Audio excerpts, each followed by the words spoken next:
Yo, what's going on everybody? Hope everybody is doing well. As you can see, I got Arthur Nightingale himself, and today we are making a proper Arthur Nightingale Steel Path build. Before we get into that though, real quick, I just want to say shout outs to everybody who let me know it is Technosite, not Technokite. Technosite, look, hey, that's my bad. I already knew that Site09 was not Kite09. I used to call him Kite09 as well, but yeah, my bad.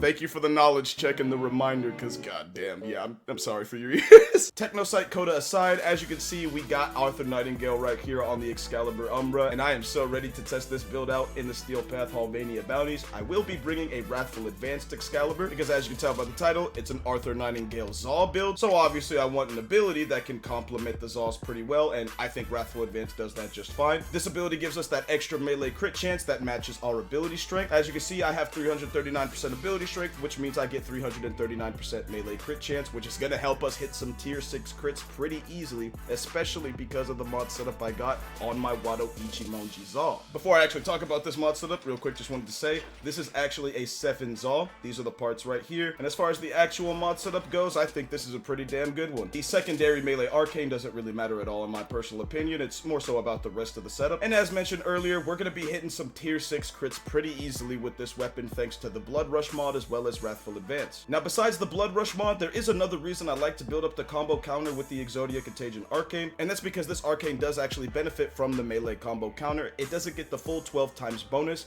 but it does classify as a Warframe ability, therefore it gets 1/4 of the bonus. And at the end of the day, that's still a damage multiplier, which is gonna help us do more damage. I say it all the time. When I first started playing with Zaws, I never actually built up the melee combo counter. Now I'm keen on building it up all the time for that proper high damage, so I wanted to make sure at the very least I had a good amount of combo duration, and not only is that thanks to the body count mod, but if I go ahead and take a look at the Kuvanukor as well as my Tenet Glaxion, you'll notice that I have these arcanes right here, the dexterity ones that give me extra combo duration. Both of these arcanes give me 7.5 seconds, which is going to be super clutch for having a lot of combo duration. As you can see right here, we got 32 seconds, which in my opinion is more than enough. You'll also notice I got the Condition Overload mod on here. This mod is actually multiplicative with the Exodia Contagion Arcane, but specifically on the direct hit of the projectile. The explosion and the damage over time effect doesn't actually benefit from this, but regardless, thanks to this mod, we can get even more damage on that projectile direct hit. And to get the most use out of Condition Overload, obviously you need a status primer, which is exactly why I got my Kuvanukor. I absolutely love this setup right here. Even though it's not the best, you know, you don't really need to mod blast for a status primer weapon. Regardless though, we're gonna be cooking nonetheless, because we got that 191% status chance, which is absolutely fucking correct. Also, another thing about the Zaw mod setup, I do have a pretty nice Riven mod to go with this build. 77% extra crit damage and 159% extra crit chance. This definitely helps the weapon do a lot more damage at the end of the day. And now let's go ahead and talk about the setup for Arthur Nightingale besides Wrathful Advance. I got 2 blue Tau Forges so I can get extra energy, a red Tau Forge for extra ability strength, a yellow one for extra effectiveness on energy orbs, and then I got a regular purple Archon Shard that acts as the Equilibrium mod. And as far as the mod setup goes, this is what I'm rocking with. It may not be the best Excalibur setup at the end of the day, but it's gonna work for me nonetheless. As I explained earlier, ladies and gentlemen, this is an Arthur Nightingale Zaw build, and one mod in particular that helps the Zaws do crazy damage is actually Furious Javelin. This is the augment mod for Radial Javelin, and it's so fucking amazing. As you can see, each enemy hit will increase Excalibur's melee damage by 15%. After all my ability strength mods, we're totaling at 339%, which means with Radial Javelin, I'll be getting 50% extra damage for every enemy I hit, which is really amazing in a mission type like a survival. You can just group the enemies up, use Radial Javelin, and get a massive ass boost. But you know what makes this augment mod even better? This damage that you get is actually multiplicative instead of additive, which is obviously a really big deal. This means you're going to be doing infinitely more damage than if it was additive. So again, I can apply 50% multiplicative melee damage to myself per every enemy that I hit. That's fucking amazing. Now you best believe it's gonna help our Zaw do a lot of crazy damage, because of course any multiplicative buff for the Exodia Contagion Arcane is quite nice. I definitely don't expect this boost to help the Zaw do more than if I was on Chroma, for example, but nonetheless it's still gonna be a fucking amazing build that can do some crazy damage. Because on top of the amazing Furious Javelin augment mod, I'm also using Molt Augmented. Whenever you actually max out Molt Augmented by getting 250 kills, you'll be getting 60% extra ability ability strength, which means I can give myself an even stronger melee damage buff that's multiplicative the more ability strength I have. 50% is already crazy enough, but once we actually add in that extra 60% ability strength, this augment mod's gonna be hitting even better. And yeah, ladies and gentlemen, with all that being said, I think I've talked enough about the setup. I'm excited to give it a try. Look at my boy Arthur, man. Let's go ahead and load into a Steel Path bounty. As far as the bounty goes, we're gonna be doing this level 200 Steel Path survival because yeah, why not? I'm not really too worried about farming the Syndicate standing. I'm gonna get to rank 5 eventually. I'm already done with the Hex quest and the Hex finale, so at this point I'm just in Halvania vibing, you feel me? First things first, I need to get to that scrubber instantly. You hear, Letty? 4 build up and you got code white on your hands.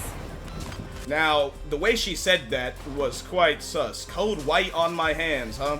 You could have worded that a little better, I don't know. Use the Exalted Blade with Excalibur to just easily get rid of the Tech Rod buildup. And from here, ladies and gentlemen, the first thing we're gonna do is just get 250 kills. Might as well try and build up the melee combo counter in the process. And whenever I want to, I could just use Radial Javelin and get a crazy damage buff. 778%, alright. That immediately increases our Zal damage as well, because again, that's that multiplicative melee damage buff. And even if I'm not doing hundreds of millions every single swing, once I got my abilities activated, I could still do enough to get rid of these motherfuckers nonetheless. There we go. 1020% Furious Javelin buff is coming in clutch. Got another Hell Scrubber. Go ahead and use the motherfucking Exalted Blade, and yeah, there we go. And once again, Radial Javelin. There we go. Okay, hold up.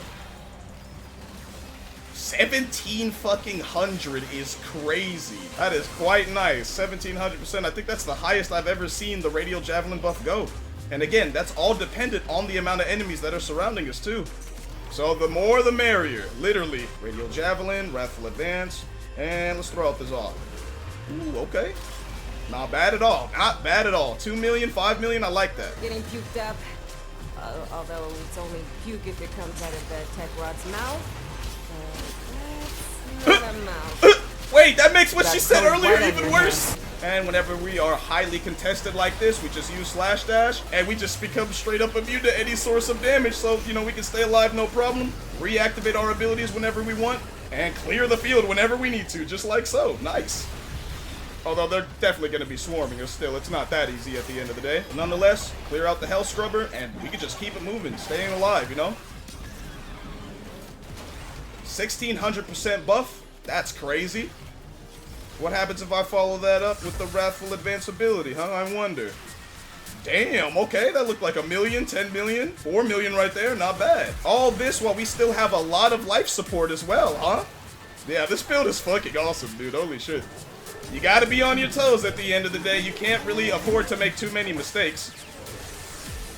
But I think that's kind of what makes this build really fucking awesome. Also, correct me if I'm wrong, but I'm pretty sure that just said I had a 1900% fucking Radial Javelin buff. That is insane. And Kobe.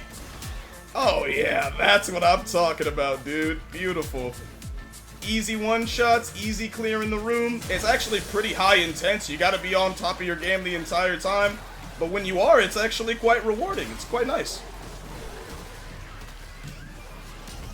Obviously, I've had higher damage builds.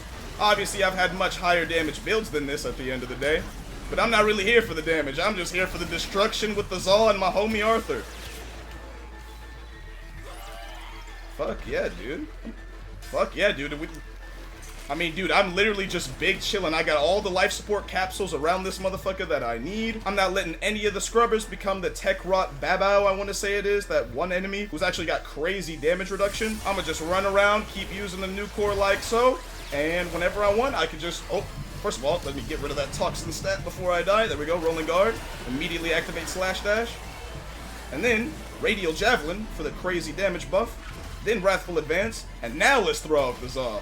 Oh, that's what I'm talking about. I saw 11 millions, 5 millions, 6 millions. Oh, dude, that's perfect for me. Because they're all tier 6 crits at the end of the day. That's some crazy crit damage. Even without Radial Javelin, having Wrathful Advance active is still a nice way to have a lot of damage. And yeah, this is pretty much the name of the game with the build, ladies and gentlemen. Pretty fucking fun build, if I do say so myself. And at the end of the day, I think I'm going to go ahead and call it there, ladies and gentlemen. This build has been pretty fucking awesome. You definitely got to be careful when you're facing enemies with Toxin. Typically enemies like the Scaldra and, you know, the Infested or the the tech rot. But yeah, guys, that's pretty much gonna be it for this video. Let me know what you guys think of my Arthur Nightingale Zal build down in the comments. Not really meant to be the highest damage build or anything, but a build that works in Steel Path nonetheless. And even though it is slightly a high risk build, when you're on top of your game, the risk is definitely worth the reward. Before this video ends, real quick, just wanted to say thank you guys so much for all the support on the channel. I really do appreciate all the positivity and how cool you guys are in the comments. Thank y'all for keeping the positive vibes and spreading around positivity as well on my videos. I really do appreciate that. And yeah, guys, that's gonna be it for me. Happy New Year. It is officially 2025. Let's make this year a great year. That's gonna be it for me. Keep your head up, stay positive, and with that being said, thanks for watching.